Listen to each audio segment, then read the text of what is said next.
Cricket ஃபேன்ஸுக்கு வணக்கம். RCB fans எல்லாருமே வருத்தம் படக்கூடிய ஒரு விஷயம் இப்போ நடந்திருக்கு. என்ன அப்படின்னா, ஜேக்கப் பத்தல் ரூல்ட் அவுட் அப்படிங்கிற விஷயம் தான். ஸோ சாம்பியன்ஸ் ட்ராஃபியில் இருந்து தான் அப்படின்னாலே கூட சாம்பியன்ஸ் ட்ராஃபி முடியும் போதே ஐபிஎல் ஸ்டார்ட் ஆகுது. ஸோ அவருக்கு கிட்டத்தட்ட 1.5 மாதம் 2 மாதம் ரெஸ்ட் அப்படிங்கிறது தேவைப்படுது. பேசாம மேக்ஸ்வெல் இல்லைனா வில் ஜாக்ஸை எடுத்திருக்கலாமோங்கிற மாதிரி ஆர்சிபி ஃபீல் பண்ணிட்டு இருக்காங்க.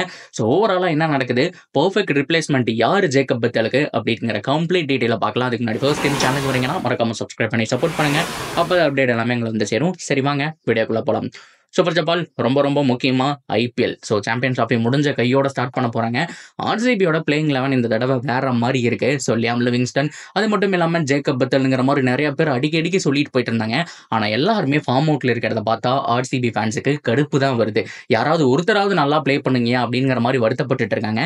ஸோ என்னதான் இருந்தாலும் ஆர்சிபி கேம்ப் வந்ததுக்கப்புறம் அதெல்லாம் சரியாயிக்குவாங்கப்பா அப்படிங்கிற மாதிரி சொன்னாலுமே அவங்களுடைய ஃபார்ம் அவுட்டை பார்த்தா கொஞ்சம் பயமாக தான் இருக்குங்கிற மாதிரி ஆர்சிபி ஃபேன்ஸ் மட்டும் இல்லாமல் எல்லாருமே கொஞ்சம் ஃபீல் பண்ணிட்டு இருக்காங்கிறத நம்ம சொல்லி ஆகணும். ஸோ இதுக்கப்புறம் ஜேக்கப் பத்தல் ரொம்ப முக்கியமான ஒரு பேட்ஸ்மேனா இருப்பாரு. டிம் டேவிட்டோட இடத்துல அவர் ஆடலாம். அது மட்டும் இல்லாமல் நம்பர் 4 நம்பர் 5ல ஓரளவுக்கு டீசெண்டா ஆடுவாருங்கிற மாதிரிலாம் பேசிட்டு இருந்தோம். ஆனா இப்போ என்ன ஆயிருக்கு அப்படின்னா, அவருக்கு இன்ஜுரி காரணமா சாம்பியன்ஸ் ட்ராஃபில இருந்தே தூக்கிட்டாங்க. சாம்பியன்ஸ் ட்ராஃபில அவருக்கு பதிலாக டாம் பேண்டன் அவர் உள்ள வரதா சொல்லியிருக்காங்க.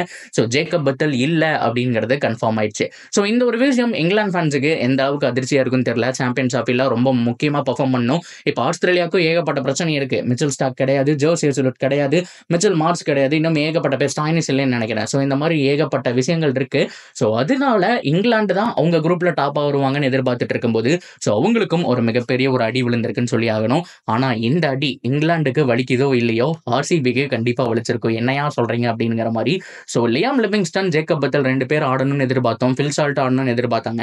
இப்போ ஜேக்கப் பத்தல் இல்ல அப்படிங்கும் போது ஆர்சிபிக்கு கொஞ்சம் வருத்தமா தான் இருக்கும். சரி ஓகே, இவருக்கு பதிலாக பெர்ஃபெக்ட் ரிப்ளேஸ்மெண்ட் யாரா இருப்பாங்க அப்படின்னு கேட்டீங்கன்னா வேற யாரு, பேபி ஏவி டெவால் பிரேவிஷ் தான். ஸோ இப்போ ரீசெண்ட் டைம் சாம்பியன் வேற. ஸோ அந்த அளவுக்கு செம்மையா கிரிக்கெட் அப்படிங்கிறத ஆடிட்டு இருக்காரு. ஆனா முதல் ஒரு 5 மேட்ச் 6 மேட்ச் பெருசா எதுவும் இல்லை. கடைசி மேட்சஸ்ல தான் பார்த்தோம் அப்படின்னா அவருக்கு ஃபார்முக்கு வந்திருக்காரு. நம்பர் 1 அவருக்கு கொடுக்கக்கூடிய பேட்டிங் பொசிஷன் எங்கேயோ கொண்டு வந்து கொடுக்குறாங்க. சவுத் ஆப்பிரிக்கா டீம் நம்ம பார்த்தோம். ஸோ ஏன்னா ரேயான் ரகல்டன் மாதிரியான பேட்ஸ்மேன்லாம் அவங்க டீம்ல இருக்கும்போது முன்னாடி போட்டுறாங்க. இவரை நம்பர் 5 நம்பர் 6ல போடுறது கொஞ்சம் சரியில்லாத ஒரு விஷயம் சொல்லி ஆகணும். ஏன்னா அவர் ஓப்பனிங் ஒன் டவுன்ல போட்டா அப்படின்னா உண்மையாலுமே செமையா ஆடக்கூடிய ஒரு ஆள் தான். அதை தொடர்ந்து இப்போ அவர் தான் ரிப்ளேஸ்மெண்ட்டாக வரப்போறாரு. ஜேக்கப் பத்தல் இன்கேஸ் மிஸ் பண்றாரு. ஸோ அந்த சமயத்தில் ஆர்சிபிக்கு ஒருத்தர் வேணும் அப்படின்னா ஏகப்பட்ட பேர் அவைலபிளாக இருக்காங்க. ஸோ நம்பர் 1 நிறைய பேர் வந்துட்டு இப்போ ரீசெண்ட் டைம்ல நடந்த பிக் பேட்ஸ்லாம் அடிச்சு கொடுத்தாரு இல்லையா. ஸோ அந்த மாதிரி ஆட்கள் தான் வேணும்னு கேட்டிருக்காங்க. ஸோ யாரு ஐபிஎல் அப்ளை பண்ணியிருக்காங்களோ அவங்கள தான் எடுக்க முடியும். ஸோ அப்படி பார்க்கும்போது டெவால் பிரேவிஸ் எடுக்கிறது உண்மையாலுமே பெட்டரான ஒரு ஆப்ஷனாக இருக்கும் ஆர்சிபிக்கு.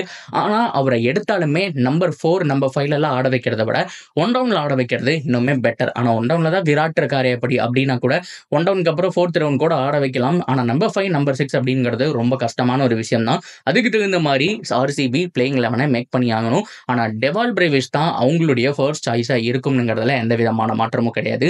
உள்ள வந்தார் அப்படின்னா ஸோ பேட்டிங்ல இல்லைனா கூட பவுலிங்ல ஓரளவுக்கு டீசெண்டா ஒரு 2 ஓவர் 3 ஓவர் தள்ளுறதுக்கான சான்ஸ் அப்படிங்கிறது இருக்கு. ஸோ ஓவராலா ஒரு குட் பிக்கா இருக்கும். அதாவது ஜேக்கப் பத்தலுக்கு இணையான ஒரு பிக்கா இருக்கும்ங்கிறதுல மாற்றமே கிடையாது. இது ஒண்ணுதான் ஆர்சிபி பண்ண வேண்டிய ஒரு விஷயம். ஸோ இதை பண்றாங்களா இல்லையா அப்படிங்கிறத பொறுத்திருந்து பார்ப்போம். ஸோ இதை தொடர்ந்து சிஎஸ்கேக்கும் பிரச்சனை இருக்குங்க. ரச்சினுக்கு தலையில் அடி வாங்கி வெளியில கொண்டு இருந்தாரு. ஆனா அவருடைய ரெக்கவரி கொஞ்சம் ஸ்பீடா இருக்கு. ஸோ மேபி அவர் கூட உள்ள வந்துடலாம். ஸோ அதே மாதிரி மும்பை இந்தியன்ஸ்க்கு ஒரு சில ப்ராப்ளம் இருக்குங்கிற மாதிரி சொல்லிட்டு இருந்தோம். ஸ்கை ஒருத்தர் தான் ஃபார்ம்ல இருக்கிற மாதிரி இருந்தது. அவரே இப்போ ஃபார்ம்ல இல்லையேன்னு சொல்லிட்டு இருந்தோம். ஹர்திக் பாண்டியா ஃபார்முக்கு வந்துட்டாரு. ரோஹித் ஃபார்ம்ல இல்லைன்னு சொல்லிட்டு இருந்தாங்க. அவரும் ஓரளவுக்கு வராரு. ஸோ அவங்களுக்கு அப் அண்ட் டவுன்ஸ் தான் இருந்துட்டு இருக்கு. இந்த மாதிரி ஒவ்வொரு மேனேஜ்மெண்ட்டும் ஒவ்வொரு பிரச்சனைகளை ஃபேஸ் பண்ணிட்டு இருக்காங்க.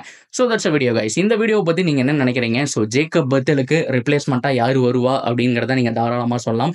தொடர்ந்து அப்படியே இருக்க சேனலோட நினைச்சிருங்க. மறக்காம சப்ஸ்கிரைப் பண்ணி சப்போர்ட் பண்ணுங்க.